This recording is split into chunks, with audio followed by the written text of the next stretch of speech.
Alkohol, det er jo en gift, som påvirker kroppen og organerne og cellerne. De unge har endnu ikke fået færdigudviklet deres lever, så de bliver ret hurtigt forgiftet, når de drikker alkohol. Og hvis de får rigtig meget alkohol, så bliver hjernen påvirket så meget af respirationscentret op i hjernen. Det bliver påvirket, og så kan de stoppe med at trække vejret, og så kan de faktisk dø af det, hvis de ikke får hjælp. Så det er ret vigtigt, at de kommer ind på hospitalet, hvis de har drukket så meget, så de er blevet bevidstløse af det. Ja.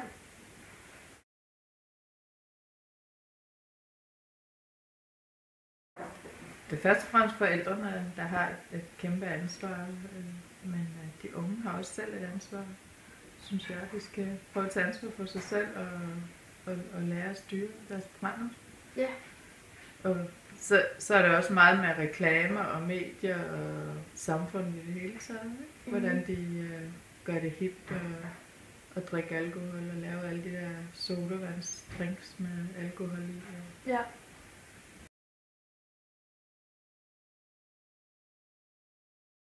Ja, altså tendensen er, at vi får flere og flere unge indlagte, og jeg har oplevet, at der kommer unge mennesker hver uge og bliver indlagt, og de bliver yngre og yngre også.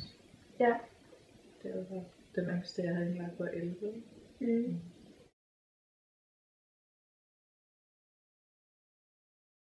Altså når de kommer ind til os, så tager vi blodprøver på dem for at se, hvor høj promillen er, hvor meget alkohol de har fået. Og så måler vi iltmætningen i blodet, for at se, hvor godt de trækker vejret. Tit så ligger de jo bevidstløse, Ja. og kan få de der stop i vejrtrækning. Så der bliver de fuldt hele natten med den der salutationsmåler, som man sætter på fingeren, og så måler man iltmætningen i blodet hele natten. Ja. Så sætter man saltvandsdrop op, hvis det er en rigtig høj forgiftning, for at skylle alkoholen ud af kroppen. Mm. Og så hvis de er helt bevidstløse, så får de også blæ på.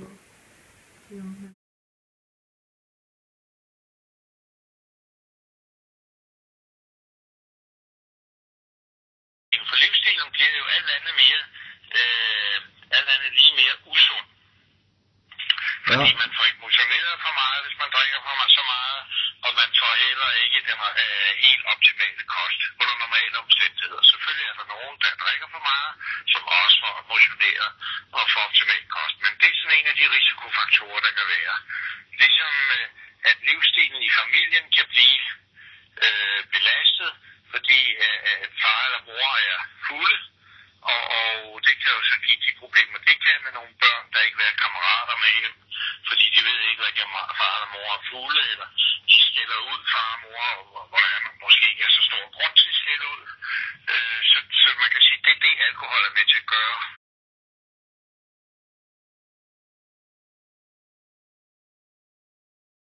Der ved man, at unge menneskers hjerne er ikke færdigudviklet.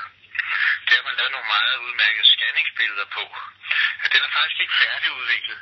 Og det vil sige, når man så påvirker hjernen med, hvad alkohol i denne her sammenhæng er en hjernegift, så forsinker det modningen, og måske kan den endda tage en lille smule skade.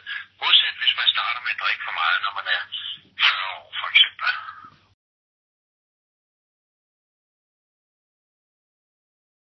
For at blive misbruger. Den første, det er, at der skal være let adgang til stoffet, og det skal være billigt. Det er alkohol. Ja. Det er billigt, og der er let adgang til, man køber det alle steder, ikke? Ja. Det andet, det er, at man ved, at misbrugers hjerner mange misbrugers hjerner tåler alkohol anderledes end andre mennesker. Man ved, at det ved du måske selv, hvis du kigger blandt dine kammerater, at der er nogen, der når de drikker, de behøver ikke være misbrugere, der er nogen, der når de drikker, så bliver de trætte, så falder de i søvn. Ja. Og så er der andre, der når de drikker, de bliver mere og mere livlige, og festen går hurtigere og hurtigere.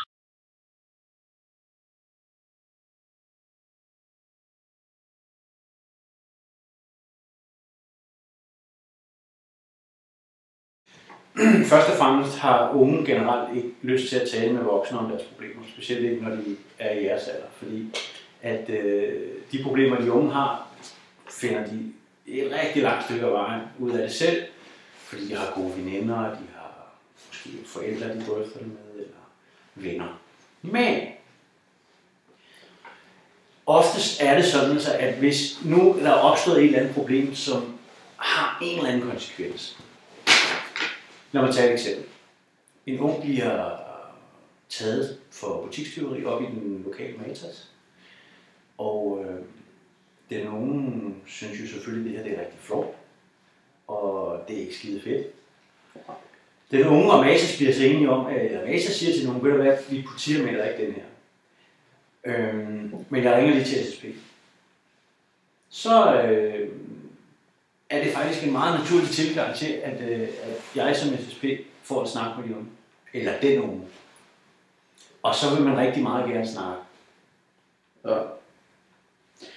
Hvis man skulle sige problemer, der sådan har af følelsesmæssig karakter, hvor man siger, at det kan være, at man måske har det svært derhjemme, man har det måske svært i skolen, eller der man er måske udenfor, der er nogen, der generer eller mobber en, så kan det være rigtig svært at komme i dialog omkring det. Det, der så egentlig er min fornemmeste opgave, det er at lave det, der hedder relationsarbejde. Det vil sige, at jeg får kontakt til de unge, og ligesom får skabt et tillidsbånd, der hedder, du kan godt tale med mig, hvis du har noget, der er svært, og jeg går ikke videre med det.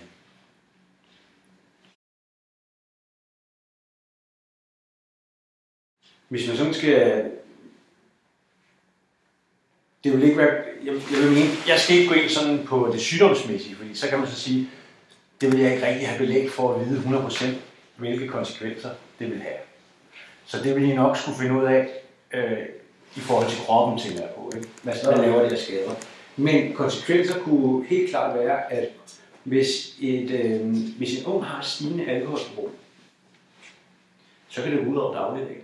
Og det vil sige, at det kan gå ud over skole, det kan gå ud over venner og familie, det kan gå ud over, og nu taler jeg selvfølgelig ud over, hvad det kan gå ud over for en selv.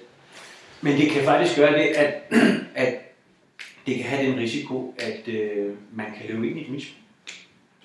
Det vil sige, at man kan simpelthen ikke agere i en helt almindelig verden, hvor det er, man går i skole, og man er ude sammen med venner og veninder, og går til sport, eller alt muligt. Fordi det kan man simpelthen ikke overskue. Ja. Det kan være en konsekvens af for meget. Alt for meget. Ja, selvfølgelig. Okay.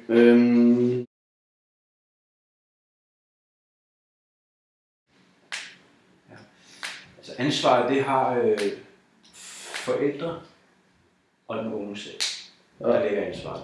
Men hovedansvaret ligger selvfølgelig hos forældrene.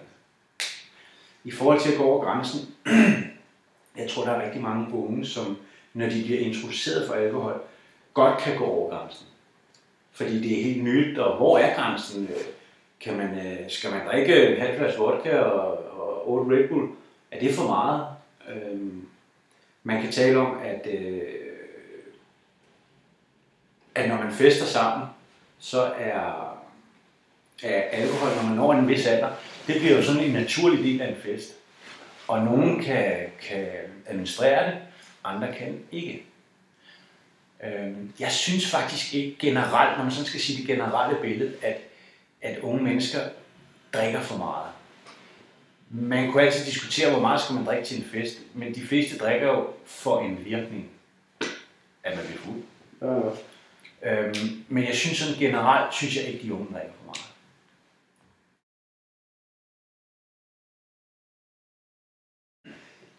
Det vil rigtig typisk være skolen, som henvender sig. Det vil være måske noget, man hører i krogene. Det kan være andre unge, der taler om, at nogen her, hvor jeg skulle nok lige lidt for mange penge, eller det var måske ikke helt, hvorfor skal han rende rundt og være stiv om torsdag? Det kunne være sådan nogle ting, man sådan lidt spotter, ikke? Ja.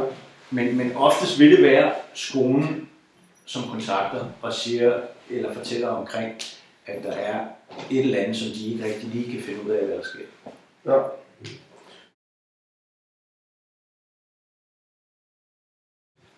Der mener jeg helt sikkert, i forhold til alkohol, det er jo helt klart, at hvis man ikke har hvad kan man sige, man taler om et hensigtsmæssigt forhold og et uhensigtsmæssigt forhold. Et hensigtsmæssigt forhold er jo et eller andet sted, at man ikke nødvendigvis skal være fuld, når man går til fest. Ikke holder et alkoholforbrug til at være på en eller anden grænse, der hedder, at vi skal alle sammen kunne være sammen, når vi fester. Ja. Så hvis man drikker sig alt for stiv og tager bokshandsker på, eller brækker sig og falder i søvn eller alt muligt andet, så er det jo selvfølgelig noget, der sker, ja. Men hvis det gentager sig mange gange, så giver det sig faktisk også hurtigt udslag i forhold til vennekredsen, fordi vennerne gider sgu heller ikke sådan noget i længden. Anden del må være, at hvis det har en så forstyrrende, hvis det er så forstyrrende for ens dagligdag, både det, at man går i skole, at man har et fritidsliv, man har ting og sager, som er en del af en ungs hverdag. Hvis det ikke kan fungere, så er det klart, så er det fordi, der er et eller andet, der gør, at det ikke kan fungere. Ja. Og hvis det så er alkohol, så er det klart, så kan det være svært at komme ud af, og det kan også være nødvendigt at få hjælp. Ja. Og det er så der, I kommer ind i billedet.